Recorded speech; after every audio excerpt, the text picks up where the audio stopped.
Guys, നോമ്പൊക്കെ എങ്ങനെ ഉഷാറല്ലേ എല്ലാവർക്കും? അൽഹംദുലില്ലാ, എനിക്ക് ഉഷാറാണ് കേട്ടോ. അപ്പം ഇന്ന് നോമ്പ് തുറക്കുള്ള പരിപാടിയിലേക്ക് കിടക്കുവാണ്.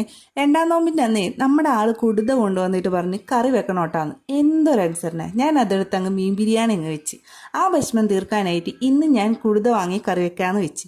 ഇന്നിപ്പോൾ തേങ്ങ ചിലവാനായിട്ട് മിച്ചുവിനെ മെനക്കെടുത്തില്ല കേട്ടോ, ഞാൻ അങ്ങ് ആക്കാന്ന് മിച്ചുവിനെ വിളിച്ചിട്ടും കാര്യമില്ല. മിച്ചു ഇനുവിനെ നോക്കണ തിരക്കിലാണ് കേട്ടോ.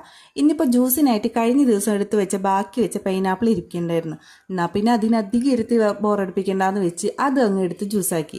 ഇതിനിടെ ഞാൻ ഇനുവിനുള്ള കുറുക്കും തയ്യാറാക്കുന്നുണ്ട് കേട്ടോ. ഇനി കഴിഞ്ഞ് നമുക്ക് ബാക്കി എന്തുള്ളൂ. ഇനിയിപ്പോൾ ഒരു പലഹാരമായിട്ട് ചായക്കടയിലൊക്കെ പതിവായിട്ട് കാണുന്ന ബ്രെഡ് വെച്ചിട്ടുള്ള ഒരു ഐറ്റം അല്ലേ, അതങ്ങ് ഉണ്ടാക്കാമെന്ന് വെച്ച്. ഇത് ഞാൻ ഒരു വട്ടം പൂതി തോന്നിയിട്ട് ഉണ്ടാക്കിയിട്ടുണ്ട് കേട്ടോ. അന്ന് ഇത് പൊരിച്ച് വെച്ചപ്പോൾ നല്ല യെല്ലോ കളറായിട്ടാണ് വന്നത്. ഇന്നിപ്പോൾ എന്താണാവോ റെഡ് സിഗ്നലാണ് കാണിച്ചേക്കുന്നത്. എന്തോ ഇവിടെ ഒരു തകരാറ് പറ്റി. സംഭവം കളറ് വേറെയാണെങ്കിലും ടേസ്റ്റിനൊരു കുറവുണ്ടായിരുന്നില്ല കേട്ടോ.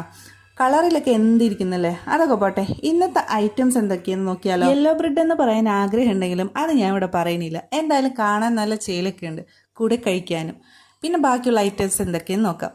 മുന്തിരിയുണ്ട്, പൈനാപ്പിൾ ജ്യൂസ്, നാരങ്ങ വെള്ളം, പള്ളിയിൽ നിന്ന് കൊണ്ടുവന്ന കഞ്ഞി. അപ്പോൾ ഇന്നത്തെ സ്പെഷ്യൽ ഇത്രയേ ഉള്ളൂ. അപ്പോൾ നിങ്ങളുടെ സ്പെഷ്യൽ എന്തൊക്കെയാണെന്ന് കമൻറ്റ് ചെയ്യട്ടോ. അപ്പോൾ ഓക്കെ, ബൈ.